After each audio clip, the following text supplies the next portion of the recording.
E aí, gente, tudo bem? Vamos fazer mais uma correção de mais um patch, né? Dessa vez a gente vai corrigir um patch sobre os cordados. Então, vamos lá fazer rapidinho, começando aqui com a número um. Então, uma questão da UFRGS, né? Universidade Federal do Rio Grande do Sul, e ela está falando o seguinte: são características diferenciais e exclusivas dos cordados presentes, pelo menos nas primeiras fases do desenvolvimento. Bom, a questão quer saber quais são as características exclusivas, certo? Então, elas são características que só existem nos cordados. Então, vamos olhar. Olha, letra A. A simetria bilateral. Será que é uma característica exclusiva dos cordados? Por exemplo, eu sou um cordado e você que está me assistindo também é. A simetria bilateral é essa simetria central do nosso corpo. Ó, se eu fizer um corte exatamente aqui, né, existe uma simetria entre o meu lado esquerdo e o meu lado direito, tá? Então, isso é simetria bilateral. Mas quando a gente olha para outros animais que não são cordados, eles também têm simetria bilateral. Por exemplo, se você corta lá uma salamandra, né, ou se você corta um inseto, ou se você corta, enfim, outros animais que não pertencem ao filo dos cordados, a gente vê que existe também a simetria bilateral, né? Essa simetria de dois lados. Então, né, ela não é uma característica exclusiva. O corpo segmentado.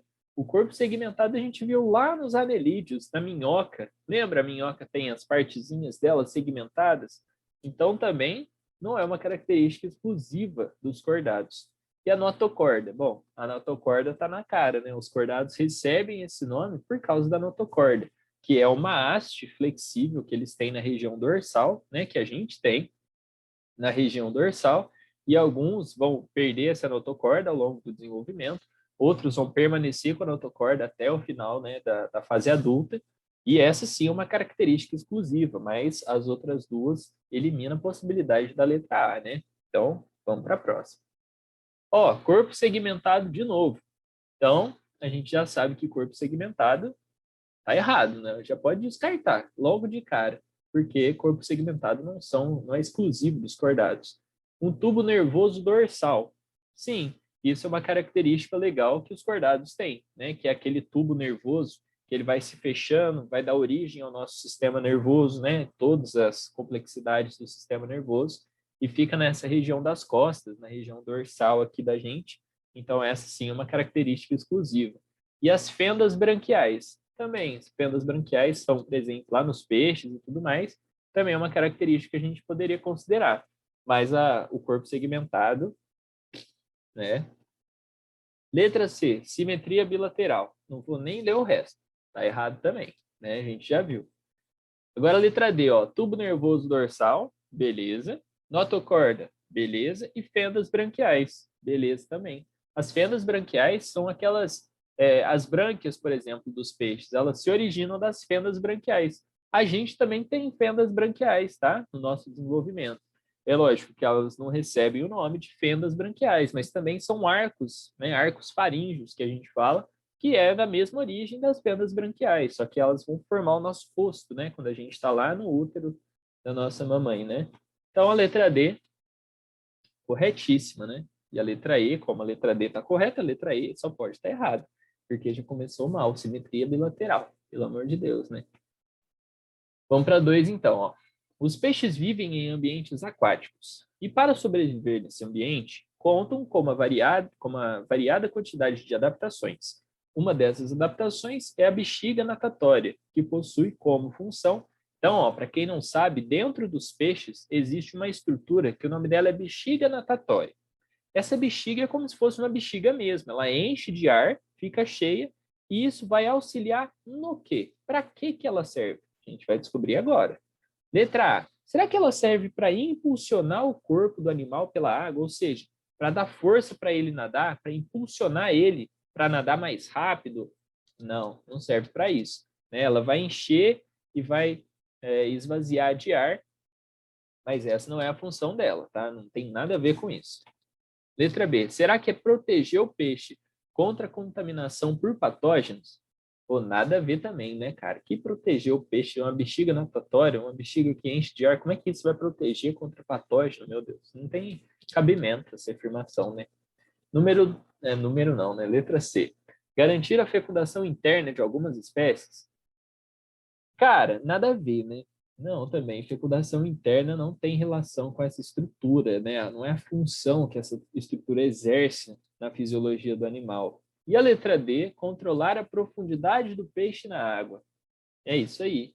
Então, essa é a função da bexiga natatória. Então, como eu falei, dentro do peixe existe uma estrutura que lembra a forma de uma bexiga e ela vai encher de ar e esvaziar de ar. Isso vai fazer com que o peixe, ele, por exemplo, ele vá mais para a superfície da água ou ele vá mais para a profundidade da água. É essa estrutura que vai fazer com que o peixe controle a sua profundidade na água, certo? Então, é uma estrutura muito importante, né? E a letra E, captar os movimentos da água também não tem relação com a estrutura. Número 3. De acordo com as características gerais da classe anfíbia, né? Marque verdadeiro ou falso nas alternativas abaixo. Então, vamos lá. Os anfíbios são vertebrados tetrápodes. Primeiro, o que são tetrápodes? São animais que têm 4 patas, tá? Cujos adultos possuem glândulas na pele, correto, para facilitar a respiração cutânea. Perfeito. Então, essa aqui está certa, né? Eles são tetrápodes, eles têm 4 patinhas lá, 4 perninhas, né?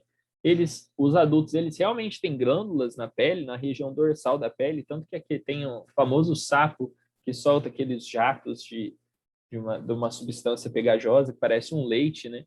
E essas glândulas é que fazem esse papel e elas facilitam a troca gasosa, né? Porque o sapo ele respira por 2 mecanismos. Ele tem a respiração cutânea, que vai respirar pela pele, pela superfície da pele, e tem a respiração pulmonar para auxiliar nessa respiração cutânea, né?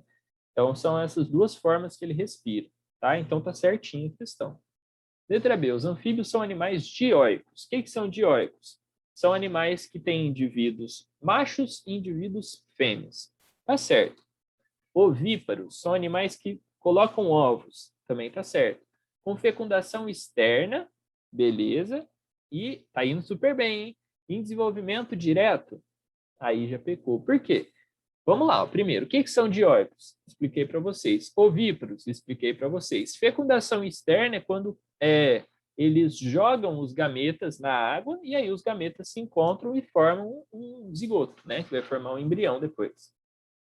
Só que o que está errado é o desenvolvimento direto, né? O desenvolvimento deles não é direto, é indireto. Porque primeiro eles precisam passar por uma fase intermediária, que é aquela fase dos girinos, né? Aí depois dessa fase que vai realmente virar um sapo adulto, por exemplo, né? Um dos exemplos de anfíbios, né, que a gente tem. Então, o desenvolvimento deles é um desenvolvimento indireto. Por isso que está errado, falso, né? Letra C. Os anfíbios adultos excretam amônia por meio de rins, enquanto que a forma larval desses animais excretam ureia. Na verdade, ele inverteu a ordem, tá? Quando os adultos excretam excretas em geral, eles vão excretar ureia. Por quê? Porque a ureia ela é menos tóxica, tá? Para aquele ambiente. E enquanto as larvas elas vão excretar amônia, que a amônia ela é mais tóxica. Então, como as larvas elas estão em desenvolvimento, elas secretam e como elas estão num ambiente rodeado de água, né, não faz tanta diferença ser tóxica aquela excreta, porque ela vai se diluir na água, né, porque tem muita água em volta da larva. Agora, os adultos eles já ficam mais no ambiente terrestre, então eles precisam de uma excreta que não seja tão tóxica assim. E aí, eles vão excretar a ureia, né, que é a mesma excreta que a gente. Né? A gente também excreta ureia na nossa urina, porque ela é menos tóxica e a gente não vive em um ambiente aquático. Né? E aí, por fim, a letra D. Os anfíbios possuem uma circulação dupla e completa?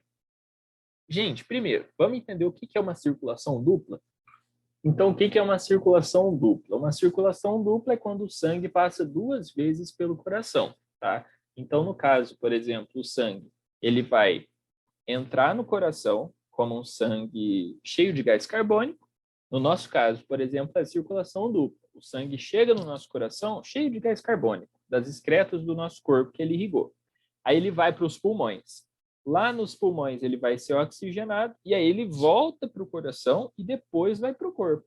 Então, viram que ele passou 2 vezes no coração? Ele chegou no coração uma vez, foi para o pulmão, voltou para o coração 2 vezes. Circulação dupla. Circulação simples é a circulação que o sangue passa uma vez só pelo coração. A dupla, o sangue passa 2 vezes. E o que é uma circulação completa? Uma circulação completa é uma circulação na qual o sangue não se mistura. Existem 2 tipos sanguíneos circulando. O tipo sanguíneo venoso e o tipo sanguíneo arterial, né? O cheio de gás carbônico e o cheio de gás oxigênio. E na completa eles não se misturam, certo? Será que esse é o caso dos anfíbios? E aí? Não, porque no caso dos anfíbios, apesar da circulação ser dupla, o sangue, ele se mistura, tá? O arterial se mistura com o venoso. Então, essa questão está errada. E a última agora, a letra E. O sistema nervoso dos anfíbios é composto por 10 pares de nervos cranianos. Correto, tá? O sistema nervoso deles também, assim como nós, que somos cordados, né? Também tem 10 pares de nervos cranianos, tá? São os nervinhos que saem aqui da parte da medula espinhal que está mais próximo aqui do crânio, tá? Então, corretíssimo. E agora a última, né? A gente justamente diferenciar o coração de peixes e o coração de anfíbios. Então, ó, coração de peixes, esse coraçãozinho aqui, ó. O coração de peixes, a primeira coisa que a gente vê é que ele tem 2 câmaras, certo? A primeira é um átrio, a outra é um ventrículo. Então, o coração dos peixes é formado apenas por um átrio e um ventrículo, né? Ele só tem 2 câmaras. No coração dos anfíbios, ó, a gente tem uma câmara, 2, 3, 2 átrios e um ventrículo, tá? O ventrículo, gente, sempre é aquele que está na parte de baixo, de ventre, certo? E o átrio está na parte de cima, está no alto, tá? Então, o átrio está no alto, o ventrículo está no ventre. Então, aqui a gente tem 3 câmaras, aqui a gente tem 2 câmaras só, né? E a outra diferença que a gente pode citar é justamente o que eu falei para vocês, ó. Circulação simples, só passa uma vez pelo coração, tá vendo? Então, entrou aqui no coração, o que acontece? O sangue dos peixes vai estar cheio de gás carbônico, ele passa só uma vez no coração, vai para as brânquias, lá nas brânquias acontece a troca gasosa, o sangue que estava cheio de gás carbônico vai ficar cheio de oxigênio e vai para o corpo do peixe. No caso dos anfíbios, não. O sangue chega cheio de gás carbônico, vai lá para o pulmão, recebe oxigênio, volta para o coração e depois vai para o corpo. Perceberam? Então, aqui o sangue tem uma circulação dupla, aqui ele tem uma circulação simples, tá? E eu acho que essas são as 2 diferenças principais, né? Ele pede para diferenciar o coração desses animais, as outras não são tão, né, diferenças tão grandes, os 2 têm uma circulação fechada, né? Dentro de vasos, então, acredito que seja isso, tá? Caso vocês tenham ficado com alguma dúvida, é só entrar em contato com a gente no WhatsApp. Eu vejo vocês no próximo vídeo. Um abraço e falou!